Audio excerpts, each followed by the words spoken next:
Hello बच्चा लोग, कैसे हैं आप लोग। उम्मीद है अच्छा ही होंगे। तो आज हम लोग बहुत ही इम्पोर्टेंट टॉपिक के बारे में चर्चा करने जा रहे हैं। इसको एग्ज़ाम स्ट्रेटजी हमने नाम दिया है।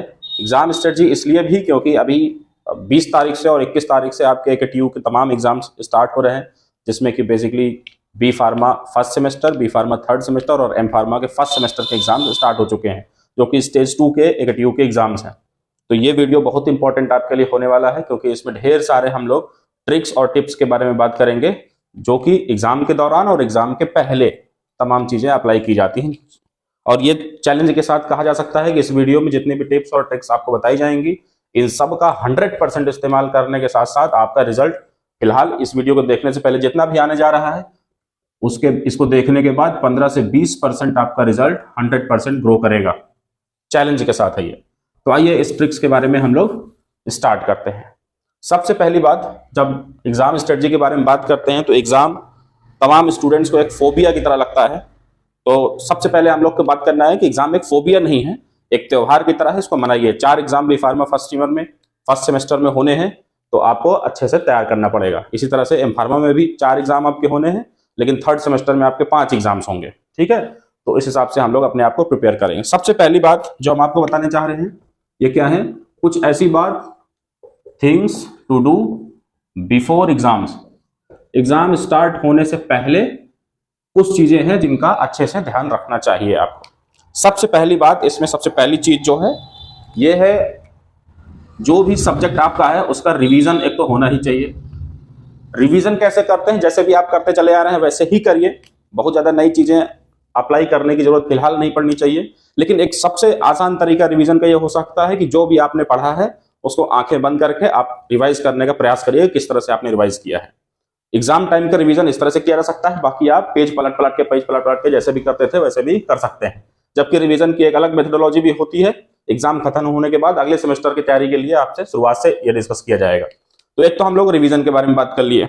तो जो भी सब्जेक्ट का आपका एग्जाम होने जा रहा है उसका प्रॉपर रिवीजन, जितने भी इंपॉर्टेंट क्वेश्चंस हैं वो सारे क्वेश्चन सॉल्व करके, उनकी अच्छे से प्रिपरेशन करके, ढेर सारे बार बार लिख करके रिवीजन करके उनकी तैयारी कर लेना है। इसके बाद दूसरा, इसमें सबसे मेन इंपॉर्टेंट बात आता है स्टेशनरी का।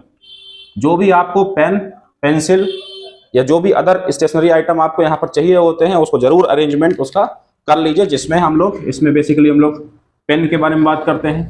पेन ब्लू कलर का और ब्लैक कलर का होना चाहिए, डॉट पेन होना चाहिए ये।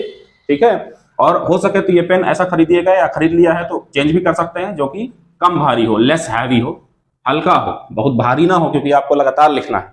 इसके साथ इसमें हम लोग, कुछ बच्चे स्केच पेन का भी इस्तेमाल करते हैं, स्केच पेन भी आप ले सकते हैं। पेंसिल भी आपके पास होनी चाहिए। आपके पास रूलर भी होना चाहिए, जिसको हम लोग पटरी बोलते हैं। पेंसिल के साथ साथ हमको शार्पनर चाहिए होता है और इरेजर चाहिए होता है, और भी थोड़ी मोड़ी जो भी चीज आपको चाहिए वो सब आप खरीद सकते हैं। पहले से पहले प्रिपेयर कर रखिए। एग्जाम डे वाले दिन कोई भी चीज हम लोग नहीं करने जा रहे हैं। तो स्टेशनरी आइटम में ये सारे, बाकी कोई भी स्टेशनरी आइटम की जरूरत आपको नहीं पड़ती है। इसके बाद सबसे मेजर चीज, आपको अपना एडमिट कार्ड बहुत ही संभाल के रख लेना है। एडमिट कार्ड जो कि आपके कॉलेज में आ गया होगा, सब लोग जाकर जरूर ले लें। इसके साथ आपको अपने कॉलेज की ID जरूर रखना पड़ेगा, जो कि जिसको कॉलेज की ID कार्ड हम लोग बोलते हैं।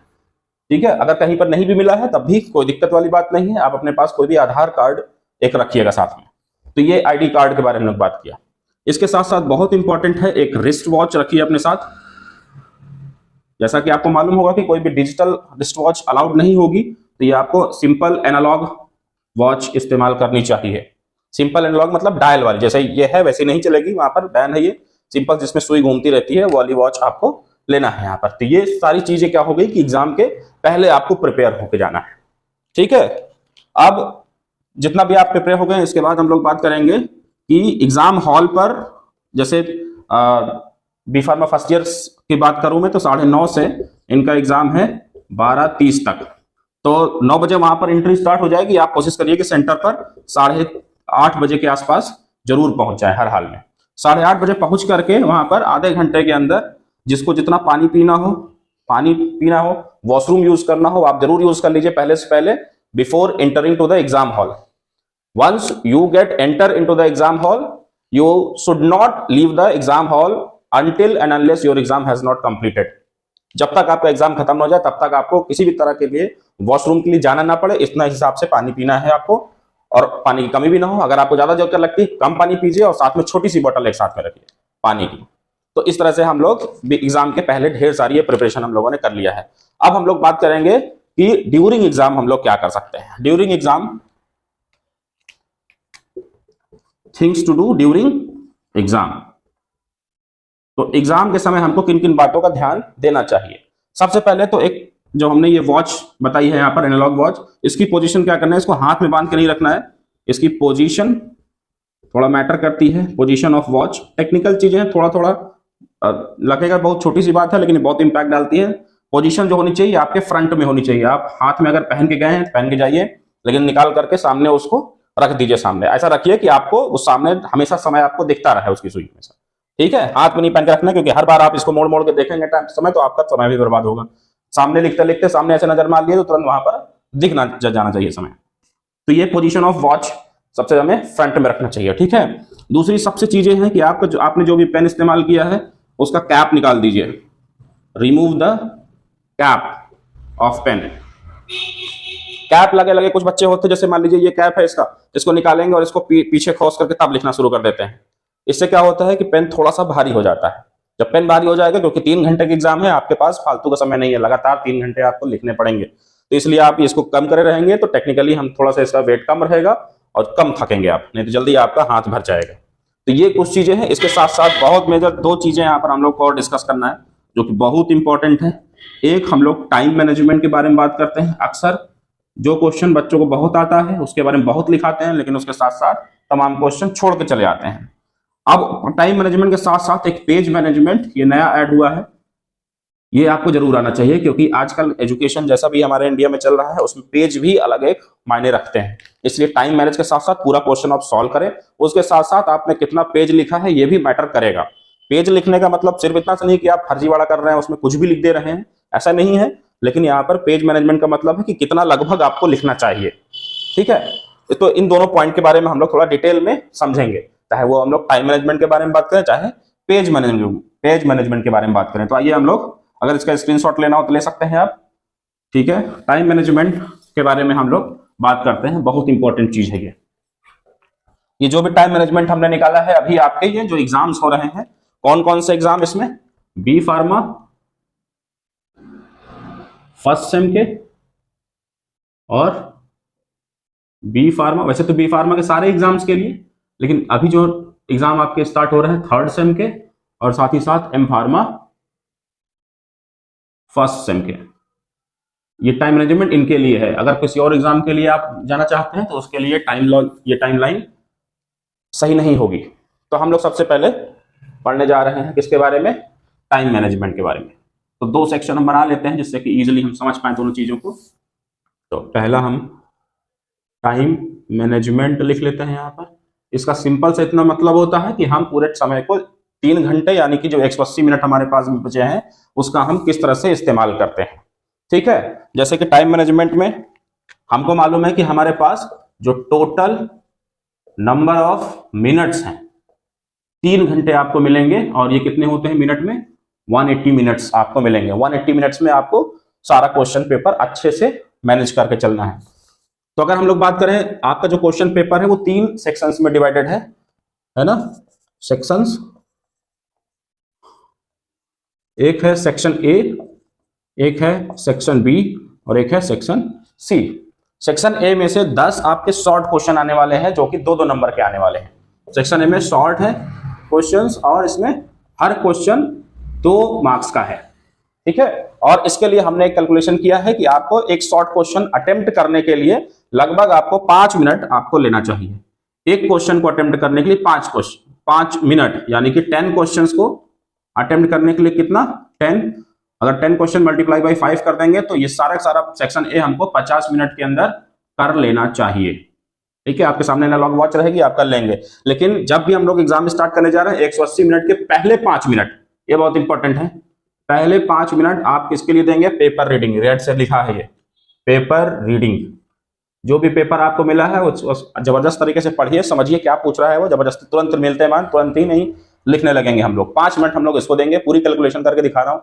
180 में से 5 मिनट चले जाएंगे तो 175 मिनट आपके पास बचेंगे। इसके बाद सेक्शन ए स्टार्ट करेंगे हम लोग अटेम्प्ट करना। सेक्शन ए अटेम्प्ट करने स्टार्ट करेंगे। 10 क्वेश्चन में लगातार है, हर एक क्वेश्चन का आंसर लिखने में हम लोग 5 मिनट दे सकते हैं, यानी कि हमारे पास पूरा 50 मिनट हो जाएगा इसका कैलकुलेशन। ठीक है, 5 मिनट से ज्यादा नहीं लिखना है किसी भी क्वेश्चन के बारे में, और कम भी नहीं लिखना है, कोशिश करना है ऐसा ही। सेक्शन बी जो हमारा है, सेक्शन बी में लॉन्ग क्वेश्चंस आते हैं। यहां पर लॉन्ग क्वेश्चन का मतलब है 10 मार्क्स वाले क्वेश्चन। ठीक है, इसमें 10 क्वेश्चन आएंगे, 10 में से 10 है आपको करने ही होंगे। लॉन्ग क्वेश्चन में से 3 क्वेश्चन आपके आएंगे और उसमें से 2 क्वेश्चन कोई भी अटेम्प्ट करना होगा, है ना, यानी कि यहां पर 3 क्वेश्चन। ठीक है, और इसके लिए जो टाइम कैलकुलेशन हम लोगों ने डिसाइड किया है या फिर आपको फॉलो करना चाहिए, ये 25 मिनट है। 25 मिनट है ना, तो टोटल कितना हो जाएगा? यहां पर 3 नहीं अटेम्प्ट करना है, सॉरी 2 ही करना है, तो 50 मिनट इसके लिए भी आपने निकाल लिया। ठीक है, 50 मिनट पूरा सेक्शन है, 50 मिनट सेक्शन बी। अगर आप ध्यान से देखेंगे तो 50, 50, 100 और 105, अभी हमारे पास 75 मिनट लगभग बचे हुए हैं। तो सेक्शन सी में जो हमारे पास होते हैं ये उतने लॉन्ग नहीं है ना, लेकिन लॉन्ग ये भी होते हैं, ये वेरी लॉन्ग बोल सकते हैं इनको हम लोग। ये लॉन्ग क्वेश्चन है। लॉन्ग क्वेश्चन का मतलब यहाँ पर 7 मार्क्स वाले क्वेश्चन होते हैं। 7 मार्क्स वाले क्वेश्चन आपको 7 क्वेश्चन पूछे जाएंगे, जबकि 5 आपको अटेम्प्ट करने होंगे। जब 5 अटेम्प्ट करने हैं तो 5 क्वेश्चन यहाँ हम लोग लिखेंगे, 5 क्वेश्चन, और इन 5 क्वेश्चन को अटेम्प्ट करने के लिए हमारे पास हमको एक क्वेश्चन को अटेम्प्ट करने के लिए हमको यहाँ पर 15 मिनट लेना चाहिए, ना इससे ज्यादा ना इससे कम। तो 5 को मिलाकर के कितना हो जाएगा? 75 मिनट्स। अब आप ध्यान से अगर देखेंगे तो पूरा टाइम फ्रेम आपको समझ में आएगा कि एकदम एग्जैक्टली परफेक्ट बैठ रहा है। यहाँ पर 180 मिनट में से 5 मिनट यहाँ पर और 50 मिनट यहाँ पर, 50 मिनट यहाँ पर, इनको तीनों को मिला के 105 और 75 कितना हो गया? 180 मिनट्स। ठीक है, तो 180 मिनट में इस तरह से पेपर को हम लोग करने जाएंगे। तो ये एक टाइम मैनेजमेंट का बेस्ट तरीका आपका हो सकता है। दूसरा, हम लोग आगे बढ़ते हैं पेज मैनेजमेंट की तरफ। पेज मैनेजमेंट को हम लोग क्या समझ रहे हैं यहाँ पर कि कितना पेज हमको भरना होता है। पेज मैनेजमेंट, एक टीयू की जो भी कॉपी होती है आपको मालूम होगा कि उसमें टोटल नंबर ऑफ पेजेस कितने होते हैं? 32। 32 पेज का एक कॉपी आपको मिलेगी। ठीक है, इस 32 पेज में हम लोग क्या करेंगे? सेम ऐसी पैटर्न पर हम लोग क्या करेंगे? सेक्शन ए में, सेक्शन यहां पर भी वही है, क्वेश्चन तो वही आपको अटेम्प्ट करने हैं। तो सेक्शन ए में 10 क्वेश्चंस आपको मिलेंगे। 10 क्वेश्चंस का आंसर करने के लिए लगभग आपको, क्योंकि हर एक क्वेश्चन 2 नंबर का होगा, पूरे आप एग्जाम के बारे में समझ लीजिए कि लगभग 2 नंबर पाने के लिए आपको दिमाग में बैठाना है कि लगभग आपको 1 पेज लिखना पड़ेगा। बहुत ज्यादा लग रहा है लेकिन ये बहुत कम होता है। ठीक है, 1 पेज आपको लगभग लिखना पड़ेगा। तो यहाँ पर 10 क्वेश्चन है 2-2 नंबर के, यानी कि 20 नंबर के आने वाले हैं। टेक्निकली आपको 20 पेज नहीं 10 पेज लगने चाहिए थे, लेकिन 10 पेज ना लेकर के, क्योंकि बहुत शॉर्ट क्वेश्चन भी कई बार पूछ लेता है, सिर्फ डेफिनेशन पूछ करके छोड़ देता है, तो यहाँ पर हम लोग 7 पेजेस इसके लिए निकाल के रखेंगे। 7 पेज इस्तेमाल करेंगे 10 क्वेश्चन को अटेम्प्ट करने के लिए, ना उससे ज्यादा ना उससे कम। ठीक है, जब 7 पेज इस्तेमाल करेंगे, टोटल कैलकुलेशन आपको दिख रही है। इसके बाद बी में से आपको 2 लॉन्ग वाले क्वेश्चन करने होंगे, यहाँ से 10-10 नंबर वाले, और इसके लिए एक क्वेश्चन के लिए आपको 5 पेजेस एक्वायर करने हैं। ठीक है, 2 क्वेश्चन मल्टीप्लाई बाई 5 पेजेस, यानी कि कितना पेज निकल के आएगा? 10 पेज इसके लिए हम लोग निकाल लेंगे। 5 पेज इसको लिखना है। 10 नंबर वाले क्वेश्चन के लिए 5 पेज मिनिमम आपको लिखना है, थोड़ा बहुत ऊपर नीचे हो सकता है। तो इसके लिए 10 पेज आपके पास यहाँ पर एक्वायर हो जाएंगे, तो 17 पेज आपके पास हो गए हैं। सी वाले में से हमको कितना अटेम्प्ट करना है? 5 क्वेश्चन अटेम्प्ट करना होता है। ठीक है, और इसके लिए जो हमारे पास नंबर ऑफ पेजेस जो कैलकुलेट किए गए हैं, ये हमारे पास है 3 पेज। ठीक है, तो 3 पेज हम लोग इसको लिखेंगे एक क्वेश्चन के लिए। तो 3 पेज करेंगे तो आप देख रहे हैं कि यहां से 15 पेजेस आपके आएंगे। तो सेक्शन ए के लिए 7 पेज, सेक्शन बी के लिए 10 पेज और सेक्शन सी के लिए 15 पेज। अगर आप इनको पूरा जोड़ेंगे तो आपके पास ये 32 पेज निकल के आएंगे। इतना आपको मिनिमम लिखना है। ठीक है, अगर आप चाहें तो इसका स्क्रीनशॉट ले लीजिए। इसका कम से कम इतना आपको लिखना ही लिखना है। सेक्शन ए में हमने बताया 10 क्वेश्चन 7 पेजेस के लिए, यानी कि थोड़ा बहुत ऊपर नीचे इसमें हो सकता है। ठीक है, इसको मिटाते हैं, थोड़ा सा कॉपी लिखने का तरीका आपको बताते हैं, जो कि एक जबरदस्त ट्रिक भी है कैसे आप कॉपी लिखेंगे। अभी 2 नंबर के लिए 1 पेज लिखने के लिए आपसे कहा जा रहा है, हो सकता है बहुत ज्यादा लग रहा होगा अभी, लेकिन ये बहुत ज्यादा है नहीं। ठीक है, देखिए आपकी जो कॉपी एक ट्यूब मिलेगी वो लगभग इस डायमेंशन की होती है।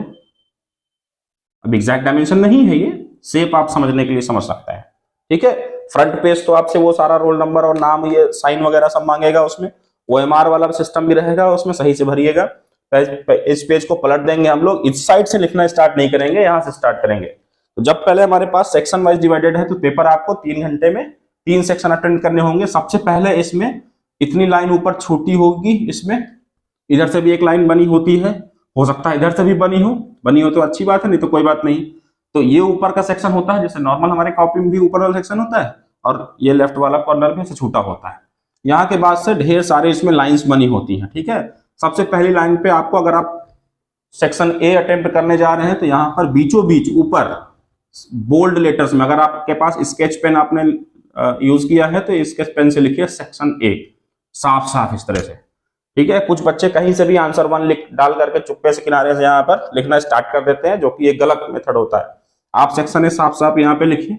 सेक्शन ए में मान लीजिए 1 से 10 तक क्वेश्चन है, आपको पहला क्वेश्चन अटेम्प्ट करना है, तो आप सेक्शन ए बार बार नहीं डालना है, आपको यहाँ पर डायरेक्ट लिखना है बीचों बीच। फिर से एक लाइन इसको लिखने के बाद एक लाइन छोड़िए और यहाँ पर फिर से लिखिए क्वेश्चन आंसर 1।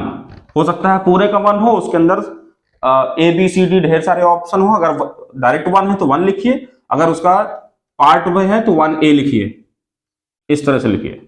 ठीक है, तो 2 नंबर वाले क्वेश्चन में भी इस तरह से हम लोग करेंगे, हर बार सेक्शन नहीं डालेंगे, सेक्शन जहां पर स्टार्ट हो रहा है वहां सेक्शन डालेंगे। Question answer 1A। कई बार बच्चे क्या करते हैं, यहां से कहीं भी आंसर 1 किनारे चुप्पे से लिख देंगे, ऐसे आंसर 1 है ना, फिर डायरेक्ट यहाँ कहानी शुरू हो जाती है उनकी। ये गलत मेथड है। आंसर और क्वेश्चन नंबर साफ साफ आपका नजर आना चाहिए, पहले एग्जामिनर यही आपका इवेलुएट करेगा कि उस क्वेश्चन का आंसर आपने किया है। ठीक है, तो इतना करने के बाद जब आप इसके अंदर का कंटेंट लिखने जा रहे हैं, मान लीजिए ये IPC के एग्जाम दे रहे हैं, आपसे पूछता है कि डिफाइन ए क्लोरहाइड्रिया, मान लीजिए, तो इसके लिए आप क्या करेंगे, यहां से ये पहला क्वेश्चन था 1A, या ए नहीं होगा तो नहीं डालेंगे हम लोग, या अब क्या करेंगे, डायरेक्ट लिखने से पहले हम लोग पहले एक हेडिंग डालेंगे ए क्लोरहाइड्रिया यहाँ पर। इससे क्या होगा कि एक लाइन इसके बाद आधी लाइन तो आपकी जा ही रही, यहाँ पर एक लाइन और गई है ना। तो अब ये एक पेज वाला कैसे होगा, इसी तरह से होगा। एक क्लोरहाइड्रिया हमने हेडिंग डाला, अब यहां से उसके बारे में लिखना शुरू कर दिया, तो एक लाइन या 2 लाइन, इन दोनों के बीच में 2 लाइन और चली गई है ना। अब एक क्लोरहाइड्रिया के बारे में आप लिख सकते हैं कि वो कंडीशन है जिसमें कि हमारे स्टमक का जो हाइड्रोक्लोरिक एसिड है वो ऑलमोस्ट नील हो जाता है। ठीक है, क्लोरहाइड्रिया, इसके ट्रीटमेंट के लिए हम लोग एसिडिफायर से इस्तेमाल करते हैं, डाइल्यूटेड CL या अमोनियम क्लोराइड वगैरह, ये सब आपने पढ़ा होगा।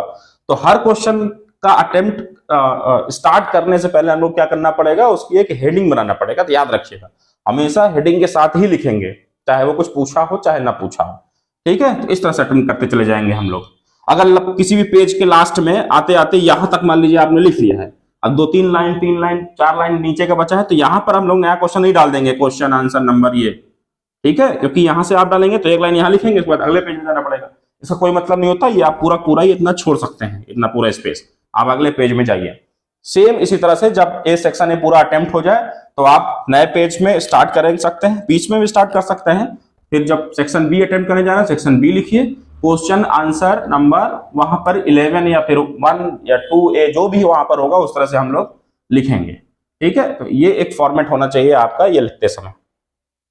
ठीक है, समझ में आ रहा है सबको, समझ में आ रहा होगा, आसान सी बातें हैं, कोई बहुत ज्यादा टफ बात नहीं है इसमें।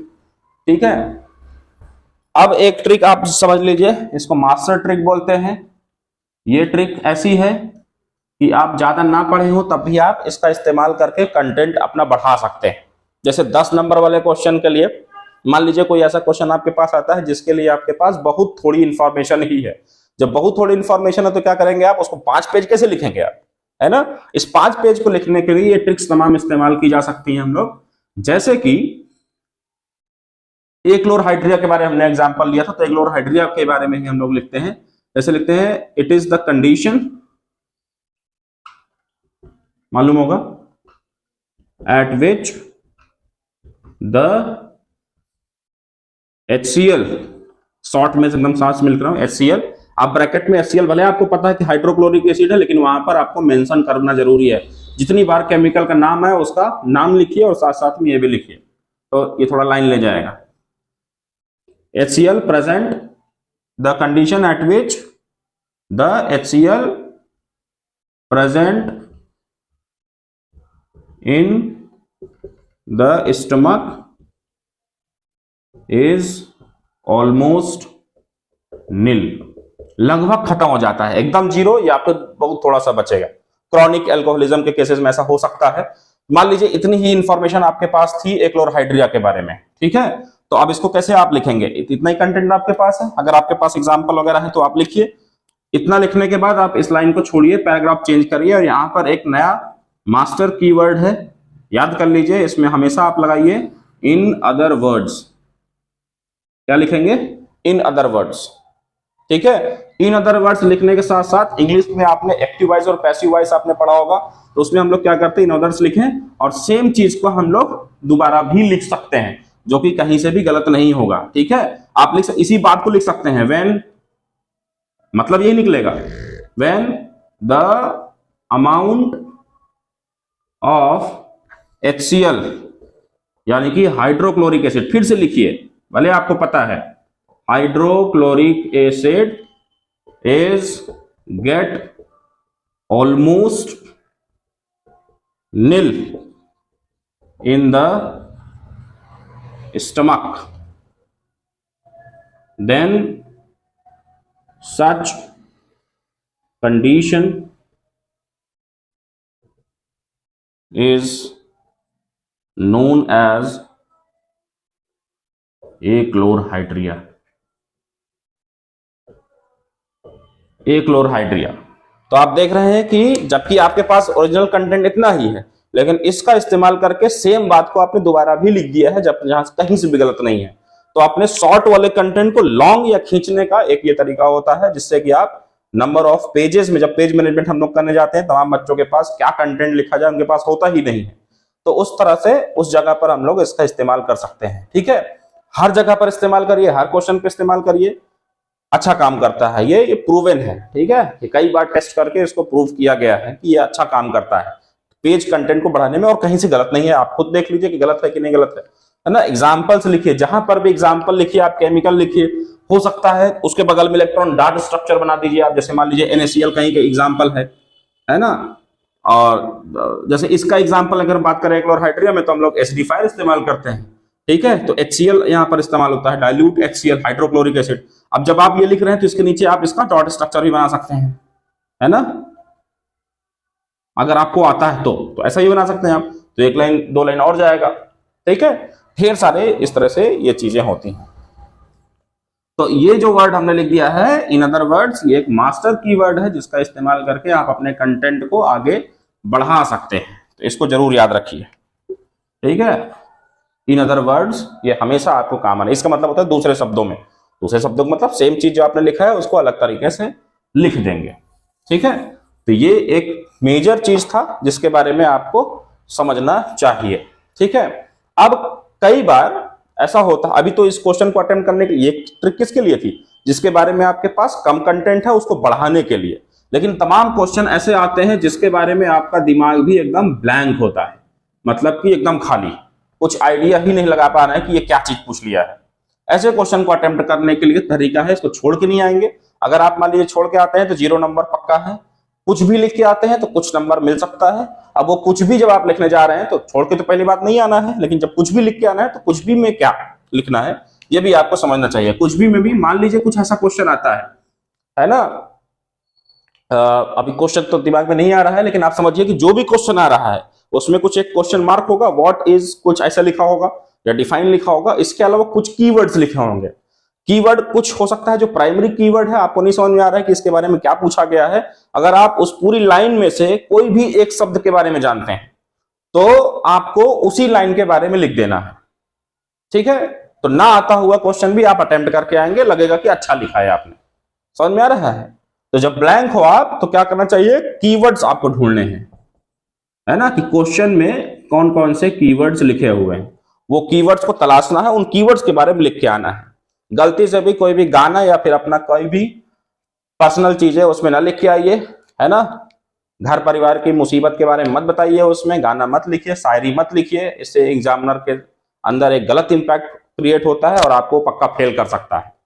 समझ में आ रहा है क्या? तो ये सारे हम लोग एग्जाम स्ट्रेटजी के बारे में बात कर रहे हैं। इसमें बहुत इंपॉर्टेंट चीजें आपके लिए थी, तो अच्छे से एग्जाम दीजिए। कुछ बच्चों का मंडे से ही एग्जाम स्टार्ट हो रहा है 20 से, कुछ बच्चों का 21 से एग्जाम स्टार्ट हो रहा है। तो आप सबको हमारी तरफ से, पूरी सार्थक टीम की तरफ से बेस्ट ऑफ लक।